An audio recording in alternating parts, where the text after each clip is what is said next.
From our studios at Adisawi Kanda in Accra, numerous affiliates across the country. In Tamale, we're live on Kesmi 107.1 FM, in Whites on W 93.5 FM around the world. We're streaming live on 3news.com and also on Facebook 3FM 92.7. Coming up, police arrests inspector suspected of killing girlfriend at Adom Kumasi. We have details for you. Also, former Environment Minister Professor Frimpong Boateng hits back at MPP stalwart Gabi Asario-Tredako over his reaction to the former minister's report on illegal mining. It even tells you how weak the minister's understanding of his position is. If what I did was illegitimate, why don't you take the right action? I mean, what kind of silliness is this? That he reported me to the president. For the president to do what?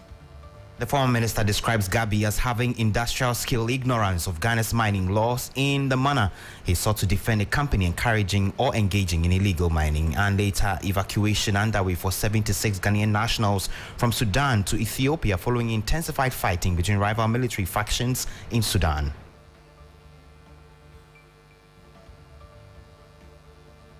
We have so far accounted for all the Ghanaian students, and we have all of them safe. The nearest country that we can move them to is Ethiopia. So we are going to move them. They will be moving today.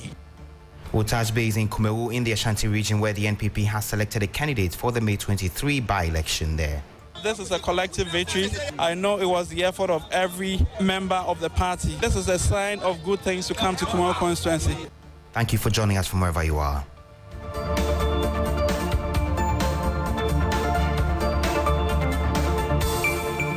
Let's begin our package from Kumewu in the Ashanti region from Kumasi in the Ashanti region, because police, they have arrested a police officer, Inspector Ahmed Chumesi, who is alleged to have shot and killed a female adult who was believed to be his girlfriend. According to a police statement, the officer was arrested on Sunday, April 23, during an intelligence-led operation.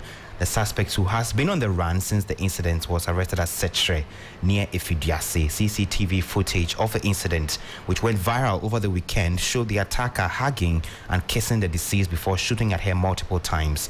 On the evening of April 20, family of the deceased have been left devastated by the death of their daughter. Police say the suspect is currently in custody and will be put before court to face justice.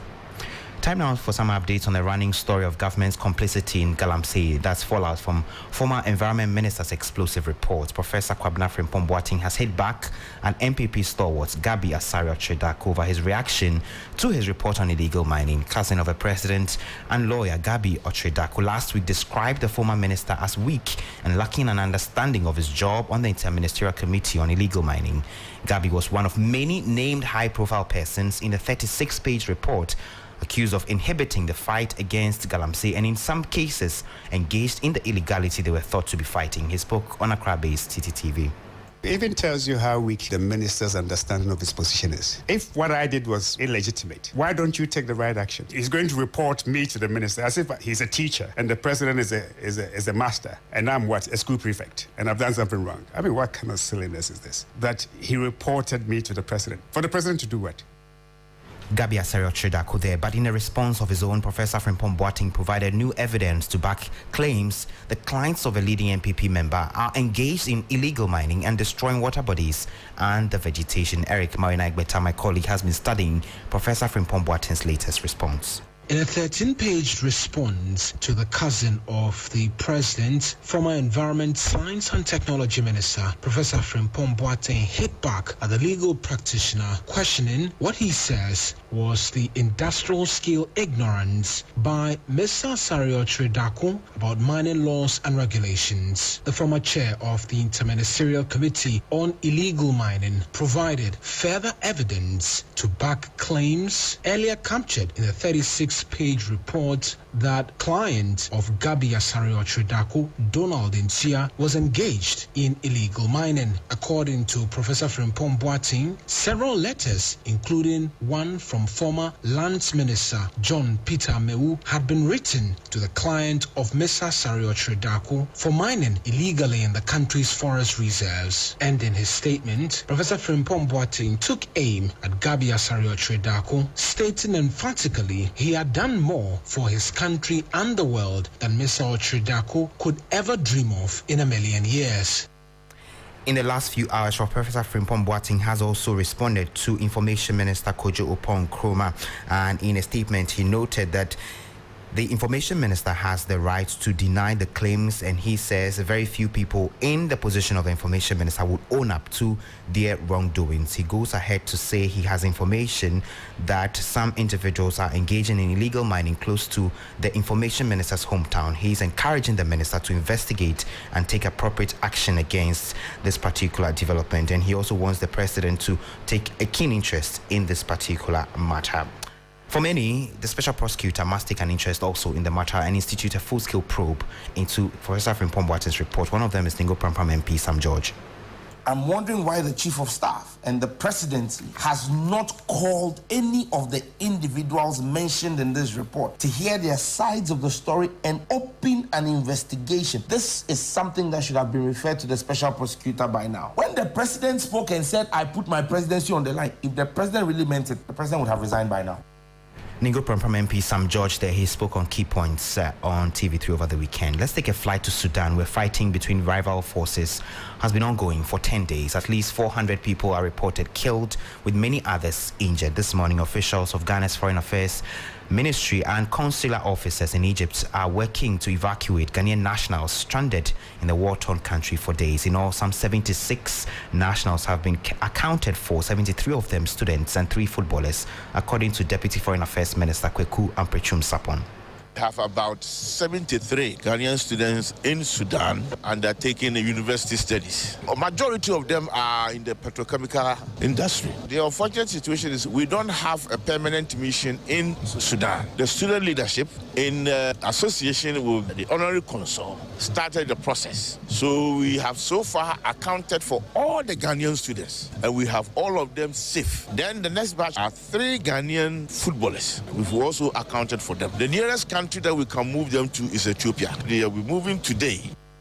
You heard the Deputy Foreign Affairs Minister Kweku Amprechum Sapon. My colleague Noble Crosby Annan has been in touch with some of the students and their leadership. He's joining me in studio with some more information. Noble, what have the students been telling you? So, Komla, thanks for having me. Let's first start with some perspectives and some context to the conversation we're having. So, the fight between the RSF and the Sudan military, they're targeting key state infrastructure. So, the airport is in question.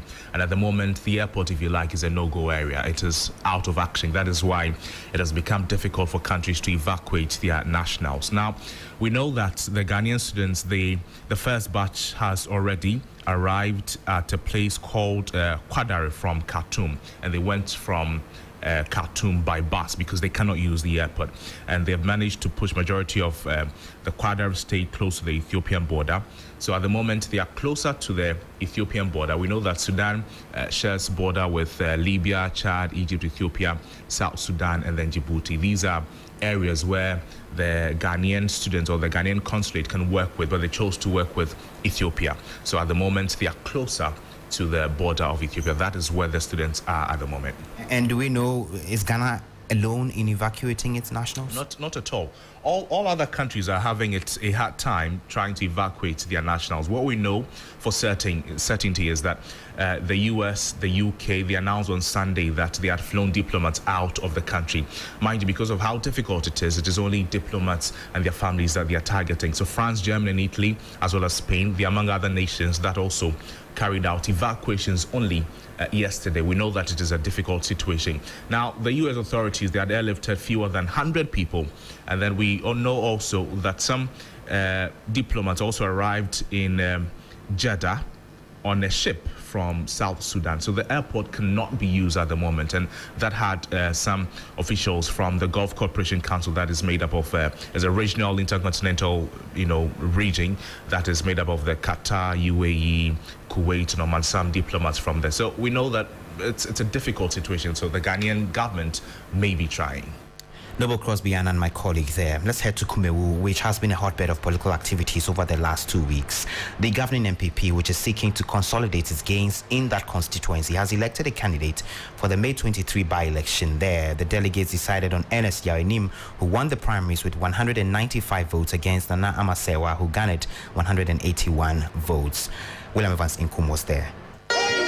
He came, he saw, he conquered. This is a simple description for the Kumau MPP primaries. A man whom many have tipped to win the Kumau primaries has finally won it. NS Yao Anim hope to continue the legacy of his godfather. My people have been committed to the fight, and I believe that this is a collective victory. I know that it's God who has given us this victory, and this is a sign of good things to come to Kumau constituency. The regional chairman of the party, Bernard Nchibu Isiakon, believes that there is a turning point in the party's structure as far as the Kumau constituency is concerned. I'm very, very happy. If the independent candidates say the NDC want to sponsor him still, it means that they are going to pay school fees. But there was one thing that was so significant even before voting will start. Every single candidate, including delegates, were made to swear and fostering unity within the MPP and the Kumau constituency.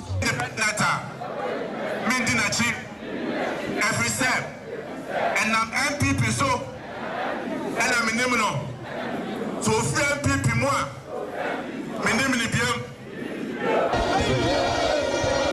William Evansinkum's report then. Just before we go there, Chief Imam Sheikh Usman Shaributu has marked his 104th birthday with a call on Ghanaians to show gratitude to God.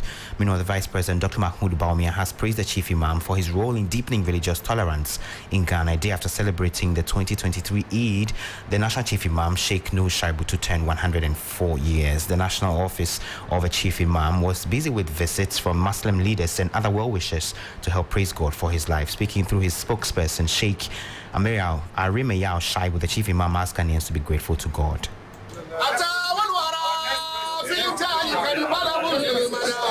A day after celebrating the 2023 Eid al-Fitr, the National Chief Imam, Sheikh Osman Nuhu Shaributu, turned 104 years. The National Office of the Chief Imam was busy with visits from Muslim leaders and other well-wishers to help praise God for his life. Speaking through his spokesperson, Sheikh Shaibu, the Chief Imam, asked Ghanaians to be grateful to God in all things. We in Ghana, this great favor I have done to you of peace, other nations are not experiencing it. They are in trouble. You are in peace. Be thankful to me. Therefore, we in Ghana here are thankful.